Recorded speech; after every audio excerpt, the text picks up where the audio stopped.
Have you ever heard a musical artist described as having great chops? What does that mean? Well, the term chops is slang in the music business that refers to an artist that has developed great skills over time, whether they are a musician, composer, producer, or other titles associated with the music business. This is Scott Grimaldi, your host of Got Chops. Join me as I interview one musical artist per episode that I've had the pleasure of either performing, recording, or work with in my career. Plus, I'll be interviewing artists I've always wanted to speak with.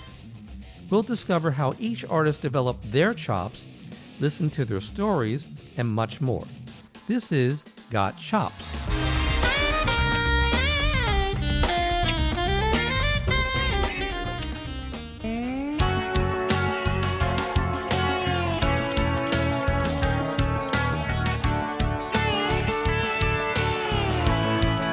Somebody broke your heart.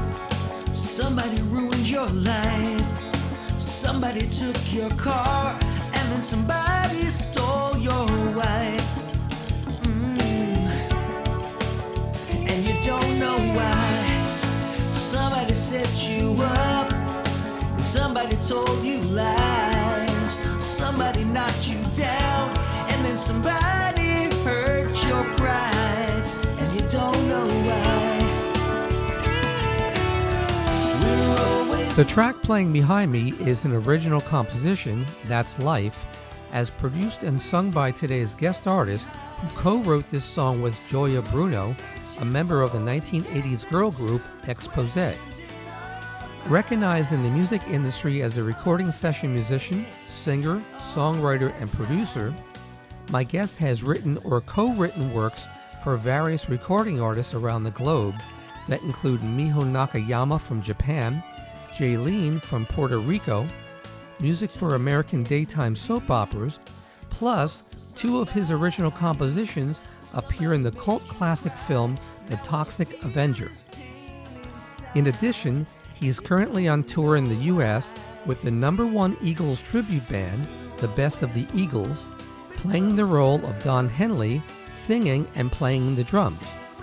Today's guest is also a friend of mine who I've had the pleasure of playing many gigs with throughout the years, including recording sessions that he asked me to overdub various woodwind tracks when needed. This multi-talented musician and vocal coach definitely got chops. Please welcome my special guest artist, Marc Hoffman. Good morning, Marc. How are you? I'm good, Scott. How are you? I'm fine. Thank you for asking. Boy, it's been some time since we've spoken or even played together on gigs. It's been quite a while. It's got to be about, at least 20 years. I think you're right. Yeah. Marc, welcome to the show. Thanks, Scott. Pleasure to be here. Oh, thank you. It's a pleasure having you. So, as a professional musician, producer, singer, songwriter, what does the music slang "got chops" mean to you?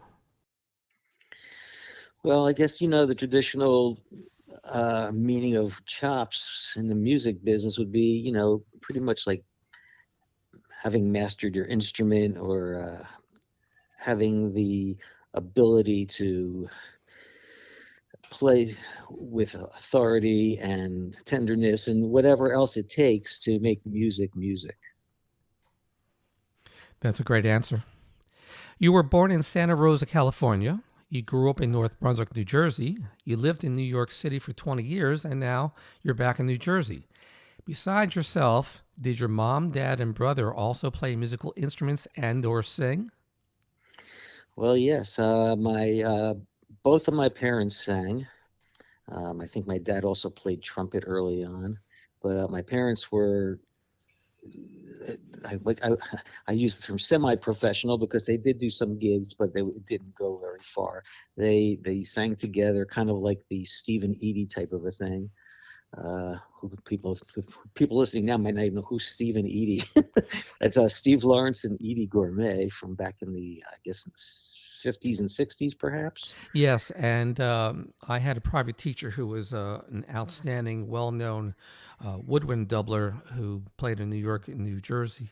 And whenever they were at the PNC Arts Center, he was always first called to play in the orchestra. They were a great dynamic husband and wife team. Yes, and yeah, so they were very into singing when they were young, but apparently, from what I was told, my mom had pretty bad stage fright, and they decided to give it up. And but they both had great voices, and my brother also could sing and played bass and a little bit of piano. And together, when we were pretty young, we from our very first band, he played bass in our first band. So Cool. So, speaking about playing, did you begin playing drums, percussion, and maybe mallets in grade school and then continue through middle school and high school? And if so, what was the inspiration to play drums? well, yeah, when I was in, I guess it was fourth grade is when I started playing officially playing drums. Started taking drum lessons in school, and then I got a private teacher as well. And yeah, as far as the inspiration for playing, I'm not sure. I mean, because I took a few piano lessons, and as much as I'd really like to play the piano, I wasn't one for practicing, and I didn't really go far with piano lessons. So I'm kind of self-taught on keyboards. Um, and then I also took a few guitar lessons, wasn't into that at the time either. And then somehow I just gravitated to the drums. And I started playing, like I said, in fourth grade, and kept playing and playing and playing. And I guess my first musical inspirations for playing drums might have been like the Monkees and Mickey Dolenz and things like that, because I was really into them when I was young, in my early years. And then I found the Beatles and was like, that's it. Really into music. So Going back to the monkeys for the young listeners that might not know what we're speaking about, uh, yeah, Mickey Dolenz was part of a group called the Monkees, and they combine humor and music. Do you want to fill them in just a little bit? Because I'm assuming you were inspired by seeing him on that TV show. yeah, like you said, they combined. They had a sitcom, which was a very groundbreaking sitcom at the time, I think, because it the way they did the editing and the type of humor that they did, it was very quick editing, and like just like things you would see today, but it was way ahead of its time at that point. And they had, the Monkees had great songs that were, for the most part, especially in the early part of the Monkees, written by some of the top songwriters in the business. Carole King and Neil Diamond and several others. And and I later found out that Mickey, especially in the early stuff, did not actually play the drums. In fact, most of them didn't play any of the instruments on the records. It was all done by a group of musicians called the Wrecking Crew, as I'm sure you probably know too. Yes, and Hal Blaine was the drummer on those tracks. Right, right. Great drummer. Oh yeah, that's legendary studio musicians right there. So when you were in middle school and or high school, did you put together your own band to play at dances and live performances? Back then they would call it a garage band. And if so, is this when you became interested in singing and composing original songs? Yeah, it all seemed to happen all at the same time. When I was around, I'd say by the time I was around 11 or 12, I started tinkering with writing my own songs. And then by the time I think 13 is when we started our first band. It was myself and some, friends from the neighborhood and stuff like that. Like I said, my brother was in the band also. And so, yeah, we were playing at high school dances. We were playing, you know, little private parties here and there, things like that. And it was pretty cool. My dad actually was the guy who booked the band most of the time. Wow. He would go like he was he was a salesman at the time selling industrial goods and paper goods and things like that. And he would go into these school districts and the high schools and say, yeah, by the way, my son has this great band. If you need a band for your dance, and we got booked a lot of gigs from him doing that. So it was pretty funny. Wow. Well, I remember your dad, and he was very, very likable and very convincing, and he was very proud of you. He would talk about you constantly. I mean, why not? He was a very, very proud father. Yeah, he was definitely a great guy, great spirit, uh, very loving, and miss him a lot. I'm sure you do. So, besides the Monkees and the Beatles, did you have any other musical idols when you were growing up? Let me put it this way: the Beatles were always first and foremost, as far as I'm concerned. To me, they were just the most groundbreaking musicians around. But I was very into progressive rock and just rock, just the music of the '70s for the most part. I wouldn't say there was anybody else in particular that was like anybody that was of real super influence on me. Although I probably have a lot of influence from a lot of people, so I just you gravitate to what catches your ear, and yeah, so that's pretty much it. The 70s, that was a great time for music, all different types of styles being played on the radio. And you could be listening to metal and disco and country and great vocalists. And then female vocalists became all the rage a little later on in the 80s. But that helped us in our profession when we started to do private gigs. Right. And I think what you were just saying about all the different types of music, that all that stuff played on pop radio, back then. So you would get a, a crazy amount of variety in what you were listening to on the radio on one station. And that was so great as opposed to today. The way I feel about the radio today is everything's so specialized, and nobody, it's like this station plays this station plays this station plays this. And because of it, I think your ears don't get accustomed to hearing different things. People get into one thing and that's all they're into, it seems. That's right. And you probably experienced the same thing that I did. I mean, when we talk about pop radio back then, it was mostly AM radio, which they considered talk radio. And then I remember distinctly when FM radio came on the scene, and we were all dumbfounded. Oh, wait a minute. Led Zeppelin's playing a song, and it's like 15 minutes long. Wow, Yeah. that would never happen on AM radio. Right. Yeah. Yeah. I remember, my two big stations back at that time was like WPLJ and WNEW-FM. Especially WNEW was just like amazing, just the kind of stuff you would hear on that radio station. And let me just also point out, I feel like I'm a pretty well-rounded musician. However, I've never been really like a jazz head per se. I've always been more into pop and rock, and that's just where that's kind of just where I live musically. But I do have I feel like I've had enough listening influence where I could probably get myself into playing into a lot of different types of situations just because I've heard it enough and can at least fake my way through different types of music that even if I'm not familiar with playing it that often. Well, you do more than fake your way through. You know your stuff, and you can play in many different genres, and we'll talk about that in a couple of minutes here. So, after high school, you studied music in college. Tell my listeners about that experience.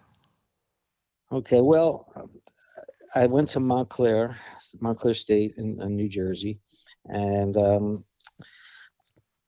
unfortunately, and but looking back, I mean, I would sometimes, you say, well, I wouldn't change a thing. And well, I may have changed a couple of things. I would have probably stayed in school. Actually, I left college and just wanted to play in bands. And so I left there, but I was studying voice when I was there. That was my main focus, music and voice. And I did have a good teacher there who really got me started in understanding how to use my voice in a better way and having more control over it. And then after I left school though, and I started playing in bands, I also studied privately for probably about 5 or 6 years straight in Manhattan, and I would go every Monday morning after a weekend of playing gigs. And I used to say to myself, well, if I can sing on a Monday morning after playing a weekend full of gigs, I know I'm doing something right.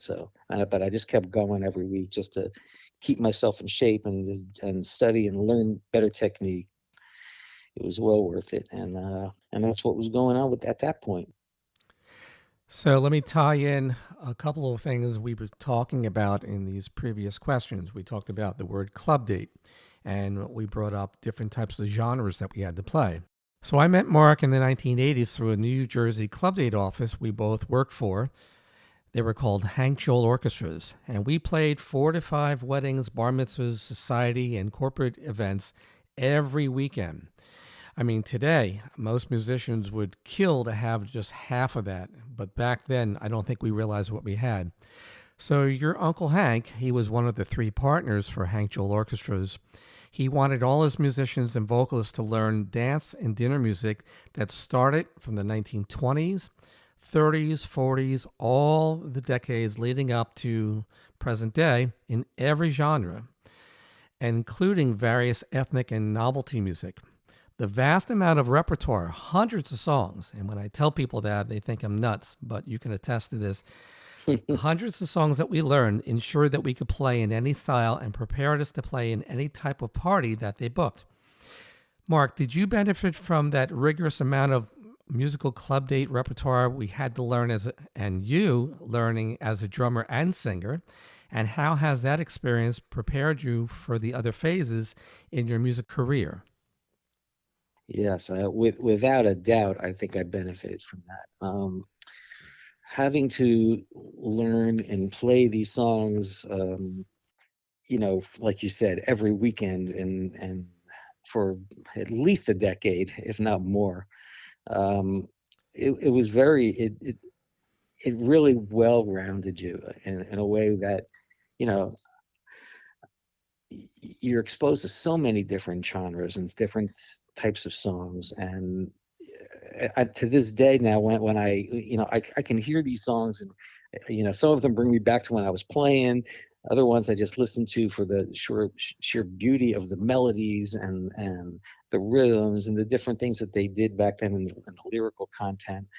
And it's when I although the stuff that I write myself is somewhat pop and rock. I feel I can draw from the type of songwriting that was back in like you said, the 20s, the 30s, the 40s. The music, the melodies were just amazing. And I listen to somebody like Paul McCartney still, who again is one of my go-to guys. His talent for melody is, and when I'm approaching writing, a lot of times I really try to approach it from a melodic standpoint a lot of the time, because your melody can take you anywhere and the song just sort of falls in by way of the melody.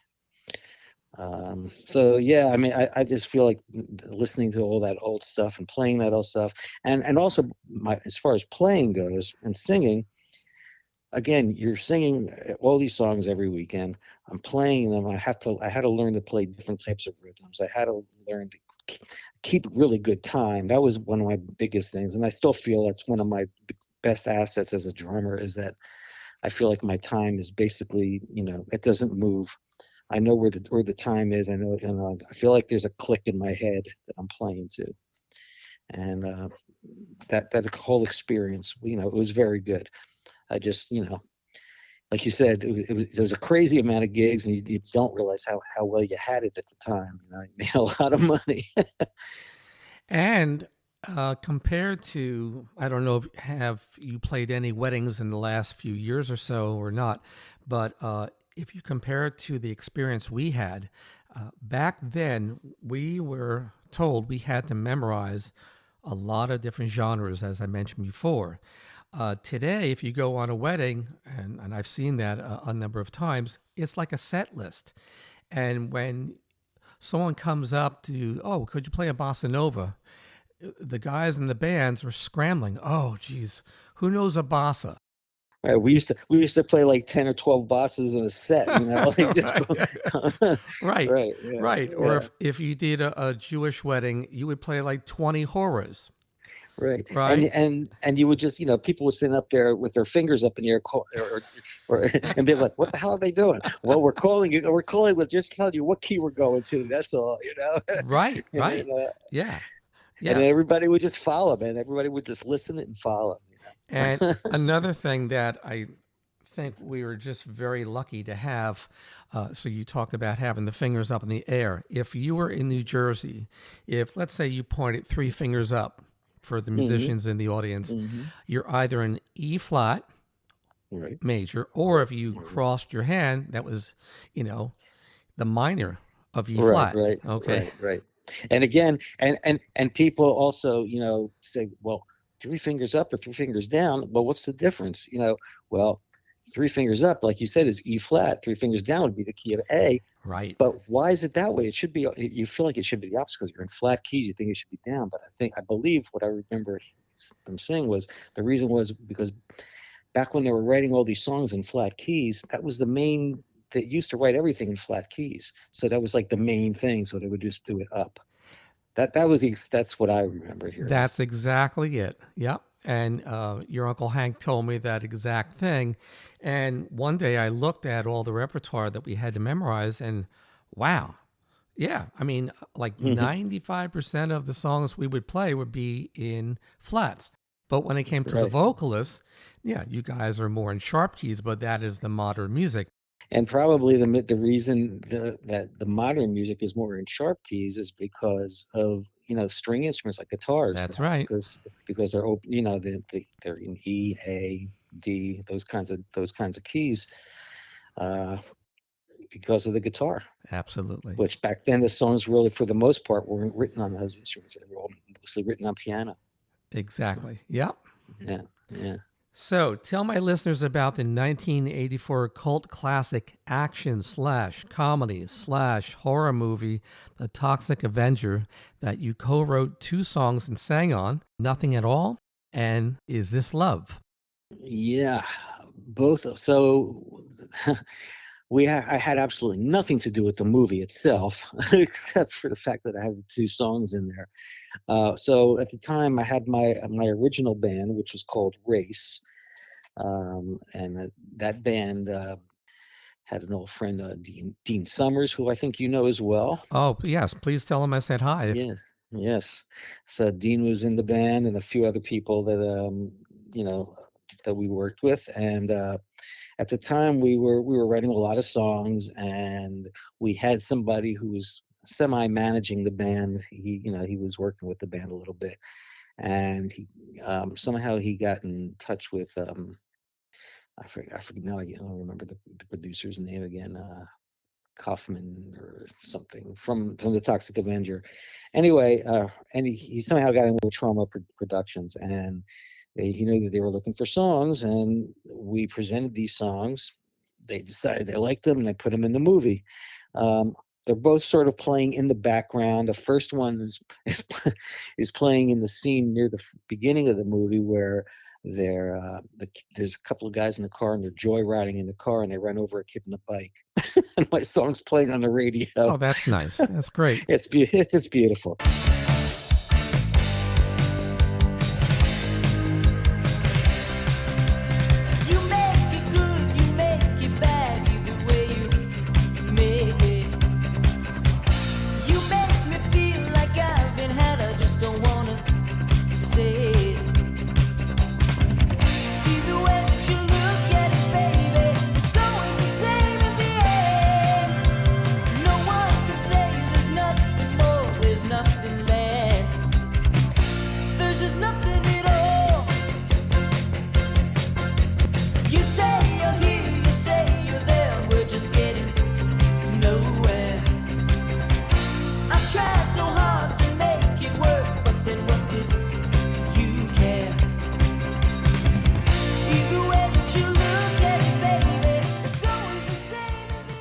And then the second one, Is This Love, is a little more prominent. You can hear it a lot better. It's playing during the love scene of the monster and the blind girl. I'm gonna make no mistake, loving you. I'm gonna show you the things love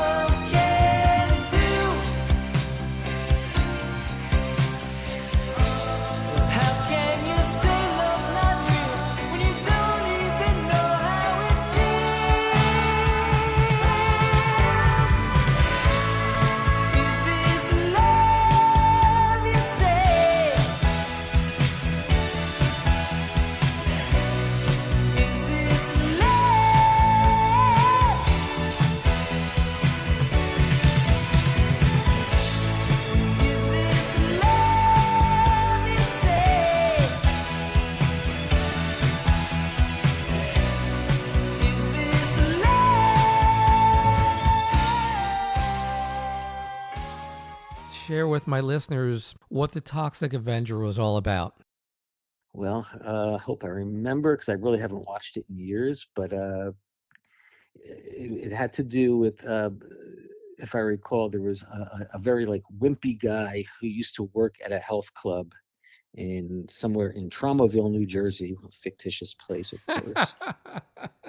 And he apparently somehow got in contact with some toxic waste or something, and he became this monster. And but there was also a lot of, because he was this wimpy guy, a lot of these other people were like always, giving him crap and trying to get on his case about things. So he comes back as this monster, and he's like, taking care of business with these guys.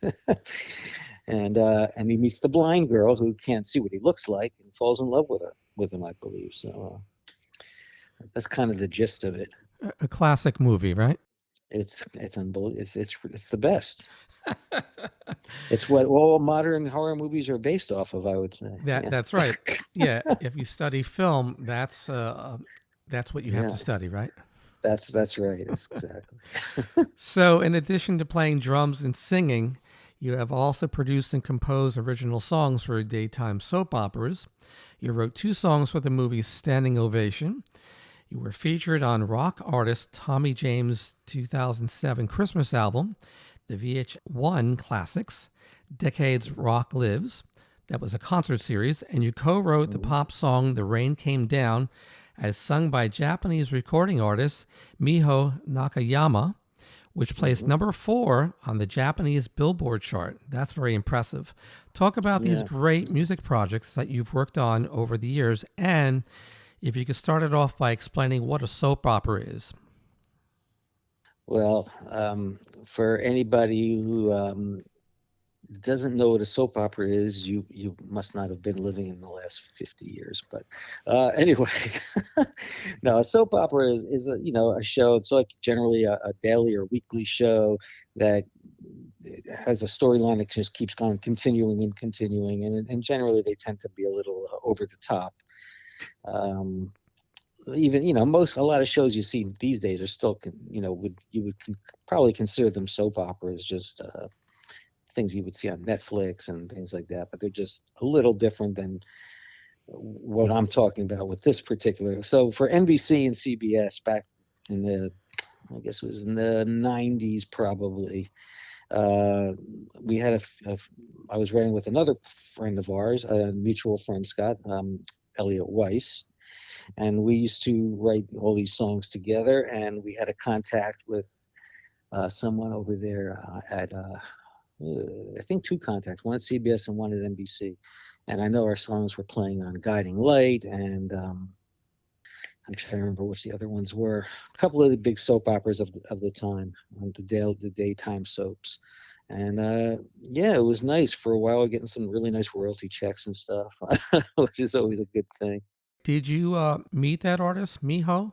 No, I didn't. That came also through a contact of a publisher that I made in California, and we submitted our song, and they took a liking to it, and then Miho Nakayama heard it, and she happened to be recording her album. It was, it's like just the timing was right and everything. She was recording some of her album in Los Angeles at the time, and she heard the song and decided to just record it and put it on her album. And so it was just, kind of lucky in the way it worked out.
So let's talk about the number one Eagles tribute band, Best of the Eagles, aka BOTE, and your role as Don Henley, the lead singer slash drummer.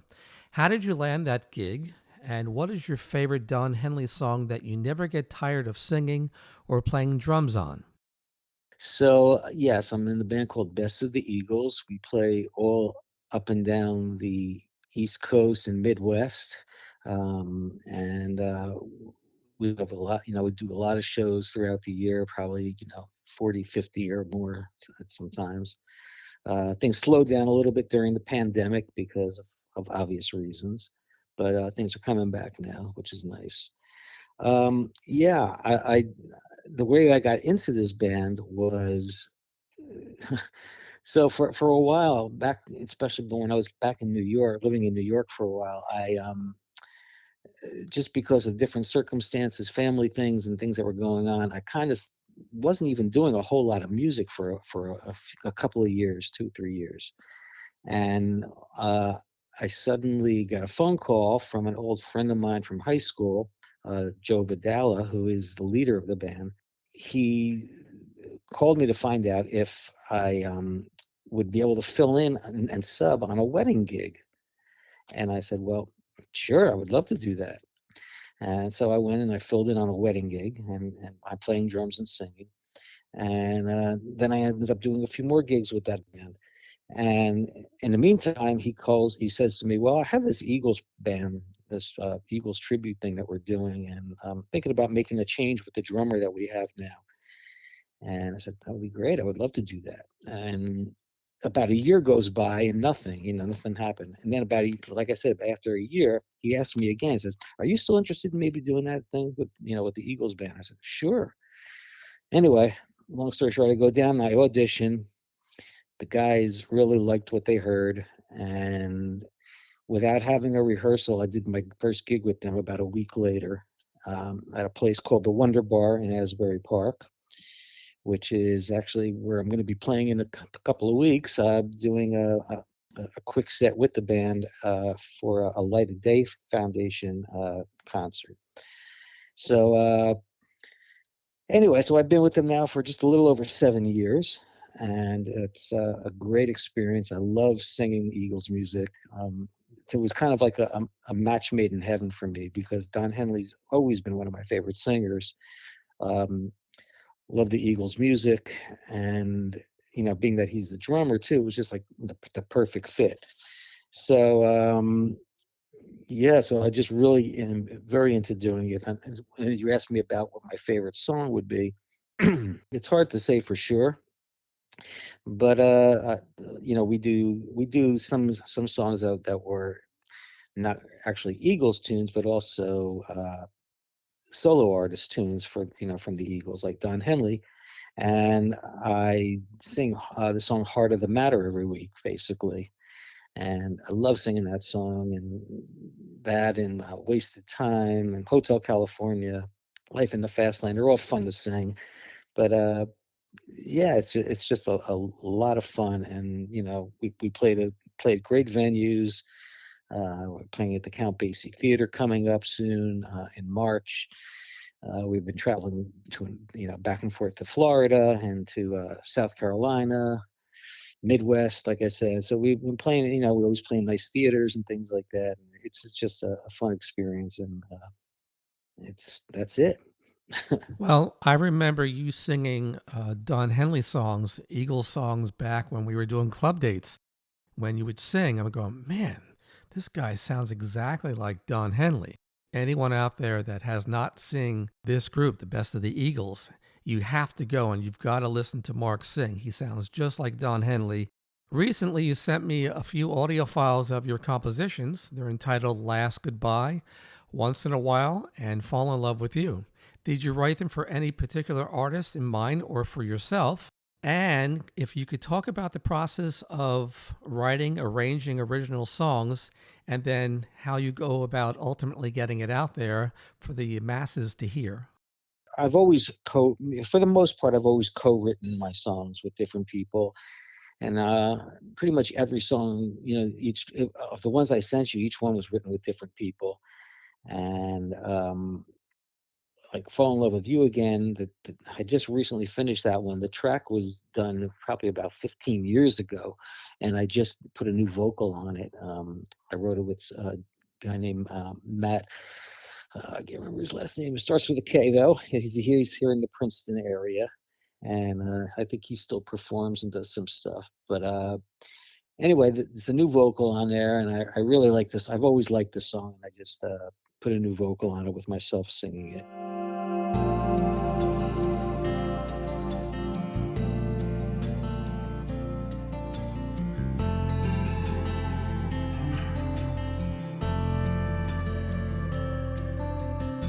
Seems like only yesterday we were young and we would play the games of love,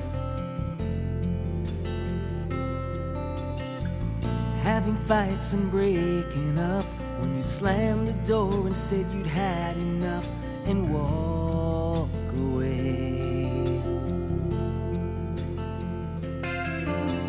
Well, I'd get mad and not give in, but soon my will would just wear thin, and I could not help myself. I'd fall in love with you again. Every time you'd smile, with every word you'd say, I'd fall in love with you again. There's a million reasons why it wouldn't matter what you do, I'd fall in love with you.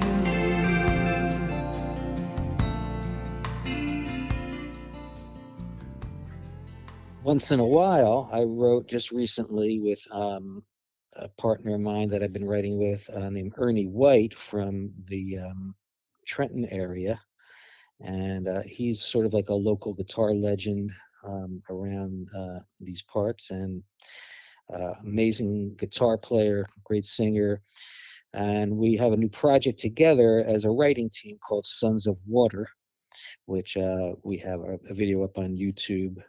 And we, that song is up actually on all the digital platforms, so you can purchase it through iTunes, and the song is called Once in a While.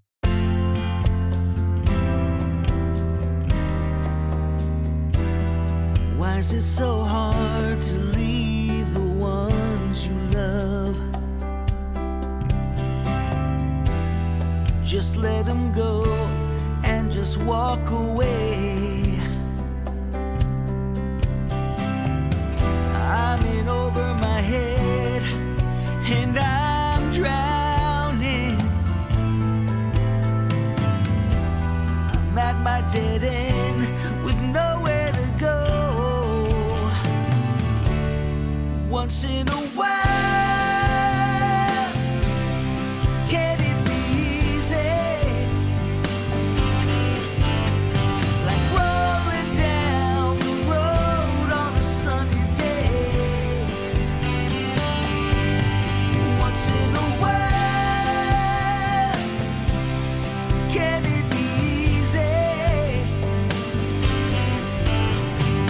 Break the chains that hold me down. In this day and age, unless you can get a song into a movie or into a television show or a commercial, you stand very little chance of making any money anyway from just the songwriting and stuff. You really, all artists today make their money touring, and they have to tour like nonstop to make a living, because record sales are like diddly right these days, because of the way the digital formats are and everything else. So it makes it difficult, but I keep writing and producing just because it's what I have to do. It's part of me. It lives inside of me, and I just have to keep doing it. I get it.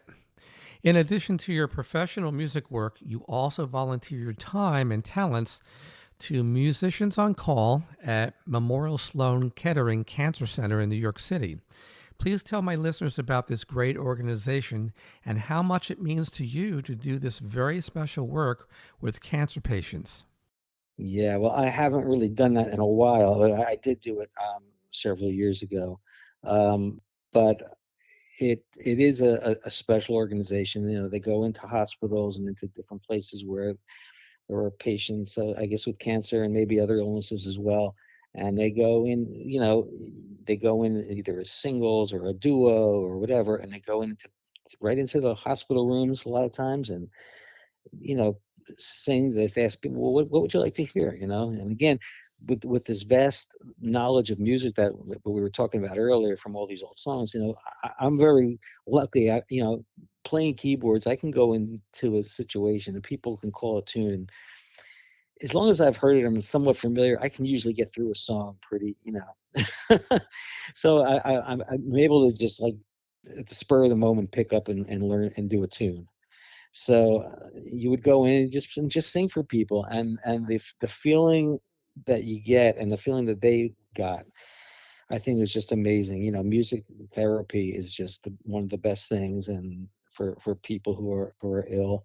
And as far as what you get out of it, I remember one time in particular, I was singing, and we were in a room singing for a young child who had cancer, and I was really getting choked up doing that. It was very difficult, but it was rewarding at the same time. So It's sad, but when you do your job, you're giving, joy to these people, and that means so much to them in that little 3-minute song. exactly. So you're also a vocal coach slash vocal instructor. Let my listeners know about this service that you provide. Yeah. So through my years of experience and constant singing, I've become a vocal instructor and coach as well. Um, I feel I have all the knowledge that I could that I with all the knowledge that I have, I feel I can pass this on to other people who, whether it be a professional singer who just needs some, maybe a little tweak here or there, or somebody who's just starting out. I've had some young children as students. I've had 25-year-old students. I've had students from of all types. And as long as for me, as long as the student is willing to take it seriously and wants to learn, that's all that matters to me as far on my end. And I think the students really, I really kind of try to tailor it to what I feel that they need most and work on those areas first. And because the voice the voice lives inside you. It's not like any other instrument anywhere, because you are the instrument. So you have to learn how to use all the things inside you to make the tone, to make to keep your pitch, to uh, do it in a way where you're not going to kill your throat. There's just a lot of things involved with singing, and I can show people how to, work their way through all of these things to have a voice that they feel good about singing, whether it be in front of them, whether it be on stage or in the shower. The techniques that you teach your students, would you say they're the same as what you were taught when you were younger, or different because of the type of music that your students want to learn? I think as far as techniques and stuff go, it's pretty much the same. I don't think I've really differed from what I was taught, um, because I think most real singers, I would say, it's all sort of based off of classical training. As far as the way you breathe, the way you form tones. The way you try to keep it out, again, from killing your throat. And so it has to do with endurance and pitch and support and all of these things. And, as far as the music of today, you still need all those things to really be able to sing a song. Although and today, as we all know, there's, a lot of pitch correction. A lot of people don't sing that really that great that you hear on the radio or on, the things that you would pop songs of today, but they can make them sound, very well. It's kind of like it's not always the true thing that you're hearing. So Do you have an interesting or funny story you could share about an artist or a musician you've worked with? No. None. Okay. Well, No, honestly, I mean, I know, I was wondering if you were going to ask me a question like that, but unfortunately, I can't really think of anything. I mean, it was always fun working with you. You told me good jokes. You want to tell me one? while playing the saxophone, how did I do that? So, what do you wish you had known when you first started out in the music business? How hard it would be to make money. Honestly, that's the biggest thing, and it's just because honestly, I mean, the joy I get from doing music is beyond words. I mean, it's like I said, and most musicians, I'm sure, would feel the same way. It's just it lives inside you. It's what you. It's like I'm compelled to do music. Like I told you a few years back, there was a period of time when I wasn't doing a whole lot, and I was so miserable. Well, I've heard this before, a couple of different things that relate to being a musician. It's a calling, Hmm. and others have described it as it's a mistress. It's the musician's mistress. It's something Yeah. that you Hmm. have to have around you. Would you agree? Yeah. Yeah. Except after a gig, I never put I'm one of these people, I don't know if you're the same way, but after I've been playing music for a bunch of hours, I never put music on the radio on the way Mm. home. It's always like talk radio or nothing, you know? Yeah, yeah, right. In that case, talk radio is my mistress after the gig. Yeah. Yeah, I don't want to hear music. Yeah. Yeah. Yeah. As much as I love it, but I just don't want to hear it at that point. Right. That's not. And to be perfectly clear with people, when we say it's my mistress, Mark and I do not have mistresses. It's a metaphor. It's like that's how important it is to have in our life. And that's how Yes. it's been described throughout the decades. Yeah, definitely. Without a doubt. Do you have any musical philosophies or catchphrases that you live by? Well, there was always one, that I can think of that, we used to say back in the day, and it, so you don't want to be one of those people who, when you're wrong, you play strong. Strong and wrong. That's not a good one. Right. So the one that I'd like to say is, when in doubt, lay out. That's kind of just, again, it's just a stupid catchphrase, but I mean, it makes sense though. It's hard to play in a band situation or something like that when everybody seems to know as long as you're making, you don't really know what you're playing and people are making mistakes. Like, no, no, no, no, no. If you don't know the note, just don't play it. Right. And never show the audience, never sell it to the Right, audience. right, right. One of the great things about Best of the Eagles too is, you know, like I said, we play a lot of shows and we playing the same songs, most of the time. We're playing a lot of the same songs all the time. And but if and there are, and nobody's perfect. As great of a band as it is, and we have some really great musicians in this band.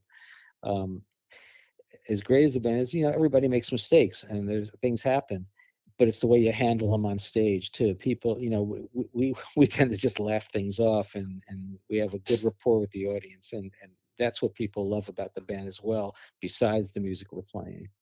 I have a few catchphrases. One of them is that people listen with their eyes, meaning when they look at you sing and play with the best of the Eagles, if you guys are not appearing like you're having a great time, you're not going to hook them in.